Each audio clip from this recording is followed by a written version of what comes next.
Welcome to the Unstoppable Profit Podcast. This podcast will give independent insurance agents all of the tools to grow your business and live life on your terms. Wherever you are today, if you're starting with nothing or well on your way to the success you desire, with the right people, processes, and promotions in place, you will be unstoppable. And now I'd like to introduce your host, Mike Stromsoe. Greetings and welcome to the next episode of the Unstoppable Profit Podcast. I'm pumped and excited to bring you something and do something on this podcast that I've never done before. And what I haven't done before is I'm going to share a teaching thought that has happened over the last 7 to 10 days based on my working with agents all over North America and my own personal study. I'm going to share something with you, ideas and visions of future possibilities and opportunities that I strongly suggest that you take bits and pieces of this and implement in your own business.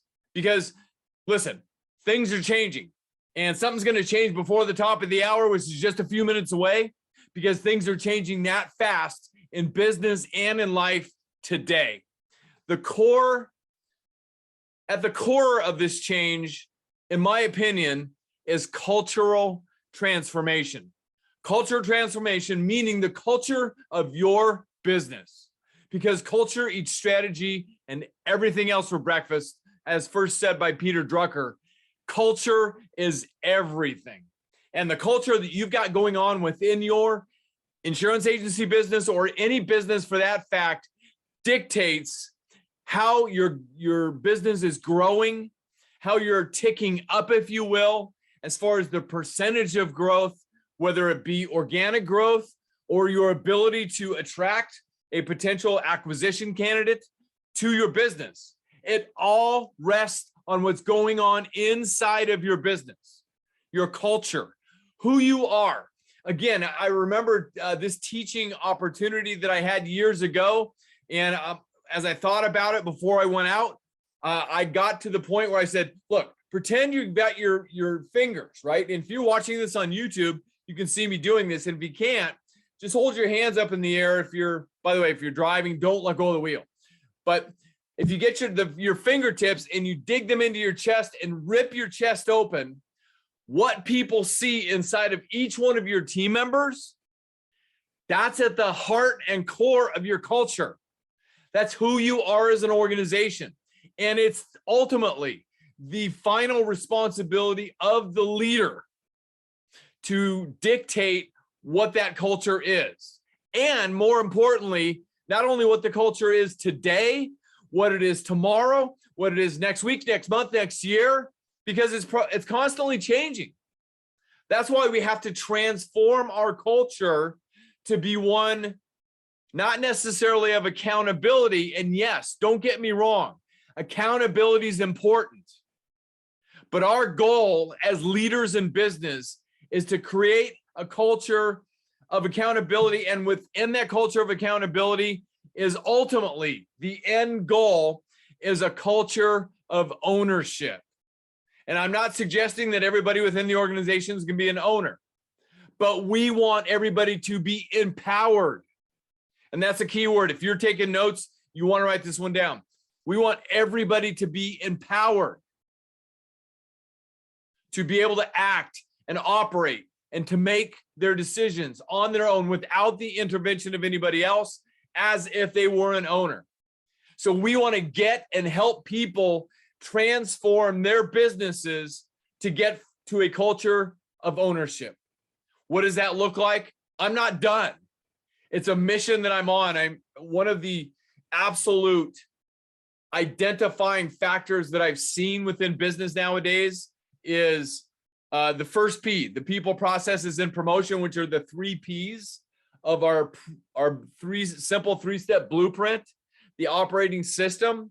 It's the excellent people, and at the core of the excellent people is the culture.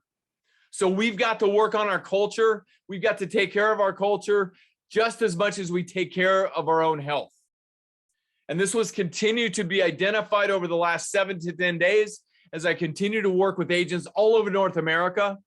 And case in point, I'm going to go over a situation that just happened, and it's a prime teaching point for what I want to share with you today. So this agency, and I'm going to change the names to protect the privacy of the agency, but let's say Stan and Susie are the two agency owners, okay?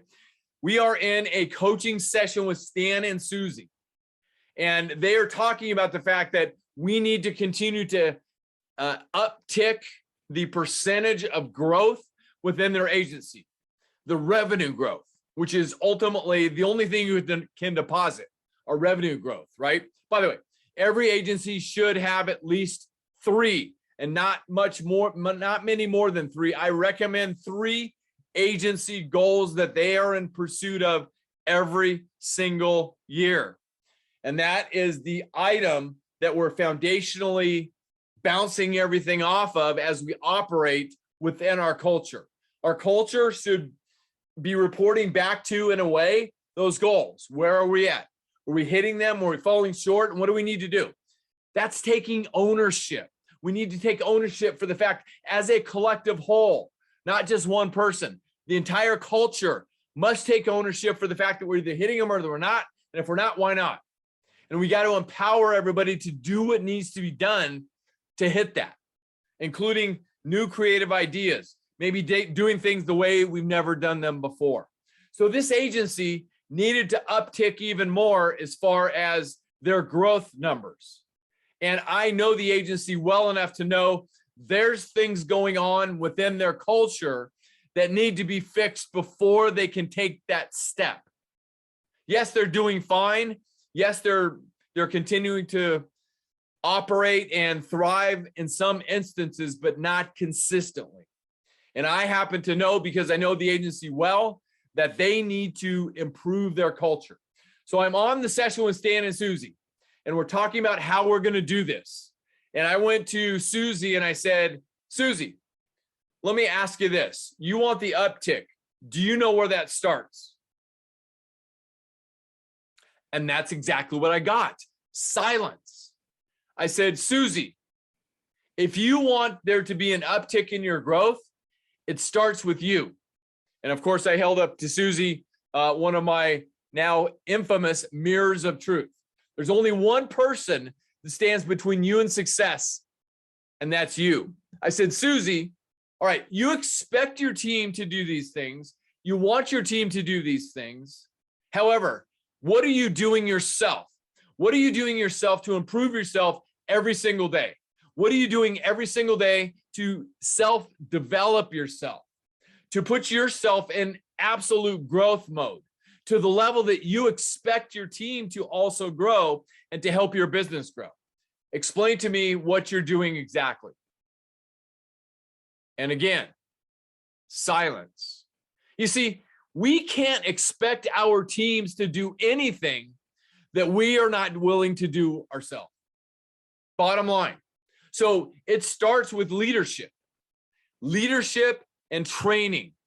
Leadership and training. The 2 keys that I've identified across the spectrum in North America that agencies need to do a better job of. But that's where this culture of ownership, based on my recent studies, has really started to permeate my mind. And the thing that I'm going to do today is I'm going to come to you with ideas that I haven't completely formulated and implemented yet. A lot of the things that we talk about here on the podcast or talk about with other people are things that have already been experienced.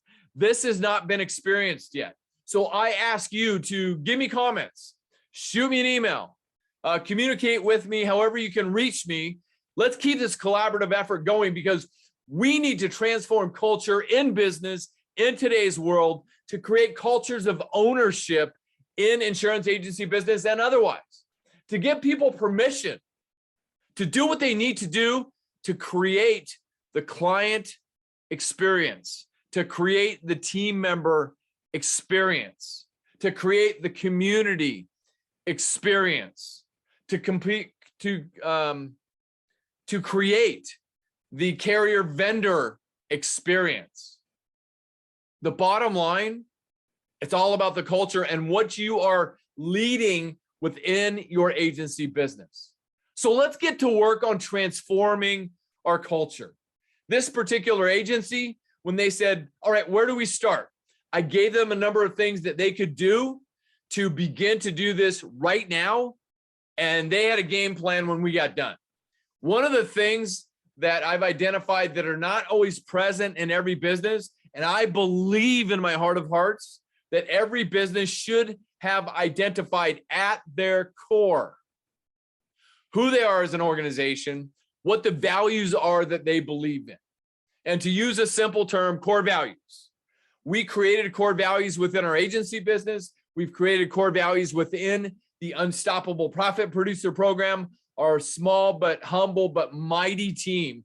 We have values. We have core values that we operate within. We praise within our core values. We discipline within our core values. We hire with our core values, and we terminate with our core values. It is at the core of who we are. The great thing about that, like goals, we are pointing to an outside third-party thing, meaning the core values. You know, Stan, based on our core values, is what are these activities that we're doing to better serve our customers, to better serve our teammates, to better serve our community members? Are they reflecting our core values as an organization? And if they're not, can you help me understand why? There's another little takeaway for you. Good leaders ask great questions and they shut up. 7 to 1.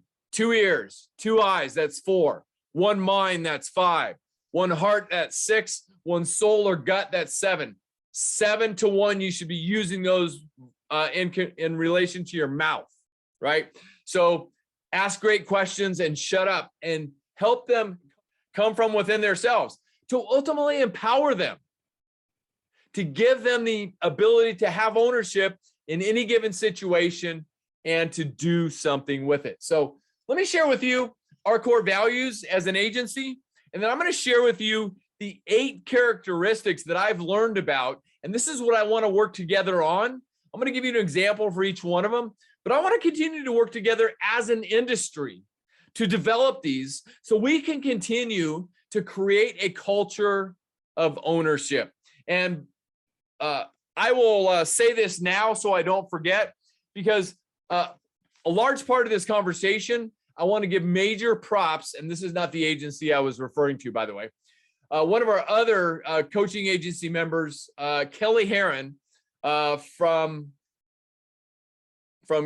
down in Georgia, okay, great agency, actually referred me to a operating philosophy within business, and I kept digging and digging into the philosophy because I wanted to learn more about it, and I found a book, okay, and the book is The Florence Prescription.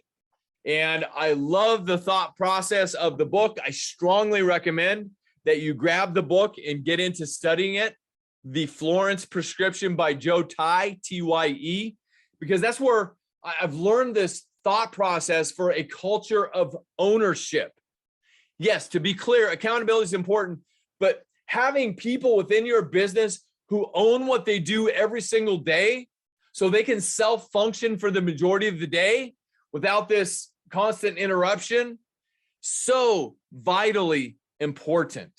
So let's get back to core values, who we are internally. So our agency core values, there were 4 of them. And by the way, core values, there should be somewhere between 3 and 7. You don't want to have too many. You don't want to have too many. Core values were 1 for our agency, a servant's heart. And the sub sentence on that, dedicated to serving our team, our clients, and our community. Core value number 2, this is how we play. Fun, enthusiastic, energetic, and competitive. Number 3 core value in the agency, we believe in growth. To have more, you have to become more. And core value number 4 in the agency, Team SIA. It's more than business. And that's what we created. And by the way, creating core values happens over time. It's not going to happen in one 30 to 60 minute meeting. By the way, one of the things for Stan and Susie's agency that we talked about as well was building in this culture transformation into their team meetings as well. Their ongoing habitual communications about the business and where they're taking the business together. Let me give you the example of the core values for our humble, small, but mighty UPP team. Our 6 core values: growth, we're growth minded; integrity, doing what we say we are going to do; impact, impacting people's lives personally and professionally. We are passionate about what we do all of the time. We're committed. Commitment is the thing you said you were going to do long after the mood you said it in has passed. And number 6 is gratitude. We believe in being grateful. So with relation to core values, I'm going to give you a list. And if you want to stop and go on this, please do and write these down. This would be a starter list that I got from one of my colleagues. It's a great starter list. Okay. Excellence. Number 2, love to win. Number 3, be compassionate. Number 4, exhibit honesty, integrity. Number 5, be hungry for achievement. Number 6, enthusiastic, energetic, tenacious, and competitive. Number 7, do the right thing. Number 8, serve the customer like nobody else serves the customer. Number 9, do what you say you're going to do.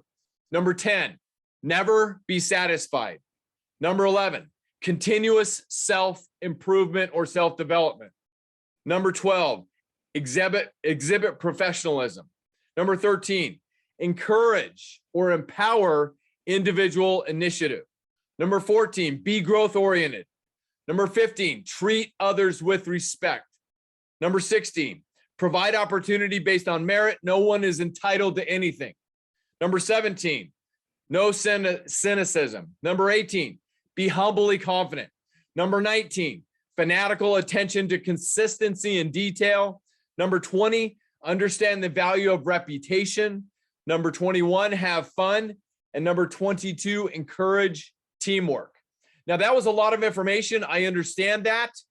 However, what you want to do is start with that list and then work downward from there. And it's a process. It takes time.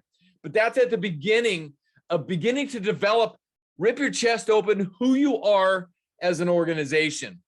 I was talking with some of my teammates just this morning about better serving our customers, agents across North America. And we got onto the conversation about Patriots versus Mercenaries. And I spoke about this a couple of months ago to a large group of agents. And I gave them the example of what a Patriot is versus a mercenary. And we built on that this morning. Because when you create a culture of ownership, you've got Patriots within your organization who are going to do these things. You don't have an organization full of mercenaries. And if you do, if you want things to change, you've got to change, because if you don't change, nothing will change for you. All right. And I'm looking at one of my favorite quotes of all time from the late, great John Wooden on change. Failure is not fatal, but failure to change might be. Back to Patriots and Mercenaries. You want to have a team of Patriots. Patriots fight for a cause. They fight with their heart and they're loyal to the end. And what we had, the conversation we had this morning with regard to Patriots and Mercenaries with my teammates, mercenaries have accountability to the person that pays them. Okay. Patriots have ownership because they bought into the organization. They bought into the organization. It doesn't mean they have stock ownership. Patriots have ownership because they bought into the organization. And Patriots fight for the cause. They fight with their heart and they're loyal to the end. So that's what you want, a team full of Patriots. Now back to mercenaries, which you don't want to have a team full of mercenaries. Mercenaries fight for money. They fight for the paycheck and they can be bought away at any time. And the add-on for that from this morning's conversation, mercenaries have accountability to the person that pays them. So ultimately, it's a mindset. It's a cultural mindset within the organization. And what are you doing to develop the right kind of cultural mindset within your organization? A culture of empowering ownership. What does that look like in your business or agency? And if it's not the way you want it to be, again, I strongly recommend grab the Florence prescription. It's available on Audible. It's available on Amazon for the book. Start going through it. It's a game changer with regard to how to better think about your culture and your organization. Remember, people in your organization, it starts with you. Back to what I said for Susie. I said, Susie, if you want to expect people to do anything in this realm, you've got to be doing it yourself. So you've got to change. And if you're willing to change, everything will change, not only for you, but for your entire team, because people are silently waiting to be led. And if you're going to transform your culture, you've got to take the steps to coach them, to lead them on why this is important. I've got another quote here on why it's important to coach them. A coach's most important job is to get people to do what they don't want to do in order to achieve what they want to achieve. Everybody says they want something, but in many cases, they're not willing to do what it takes. A coach's job is to help them understand why it's important. So I want to share with you the 8 characteristics of a culture of ownership. And I strongly recommend that you write these down and see if you can begin to share these with your team. Let me give you a key teaching point as a leader in business. And I'm going to slow down for this one because I want to make sure you get it. When you're talking with your team about anything new, like beginning to implement new strategies with regard to our culture, you definitely want their buy-in, because like we talked about this morning with my team, Patriots have ownership because they bought into the organization and what it believes, meaning the core values. It doesn't mean they have ownership in the business. Okay? Hope you got that.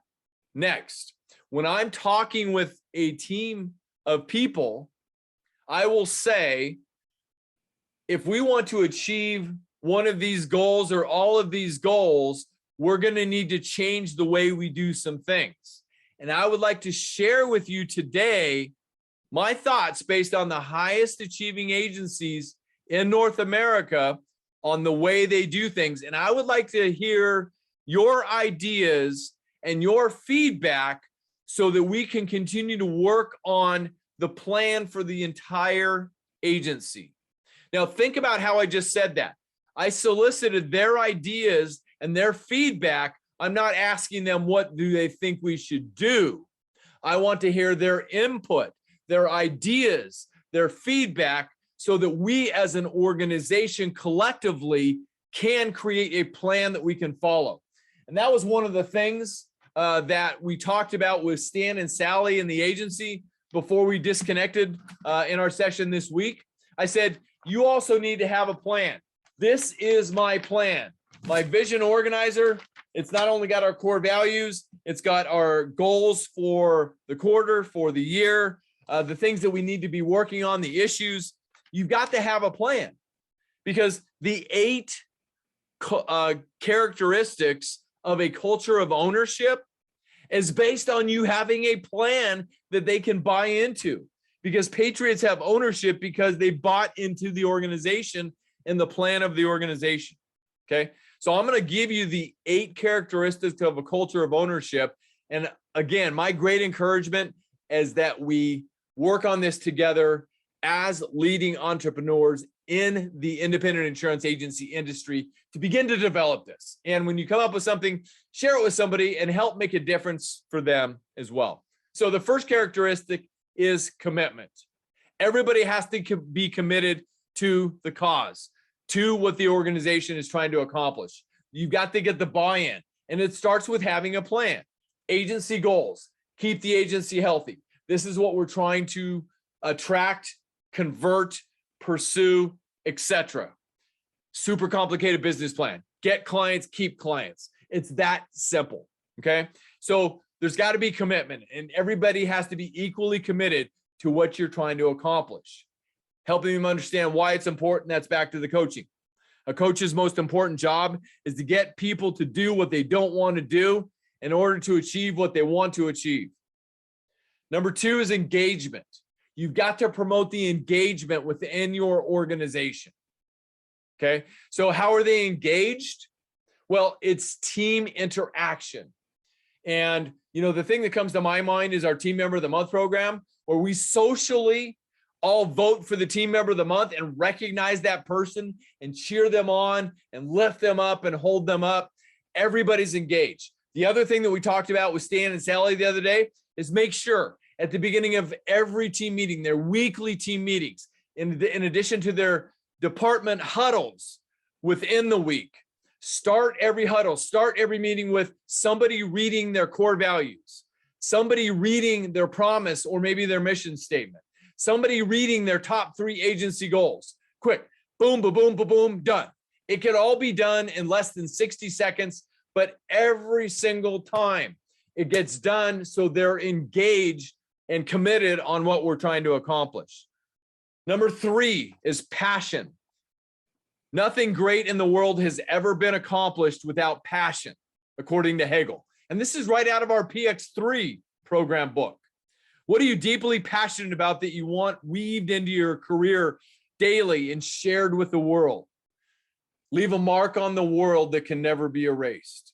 Something you must be able to do or do better, like speaking or videos or storytelling or networking, et cetera, effective communication. So number 3 is passion.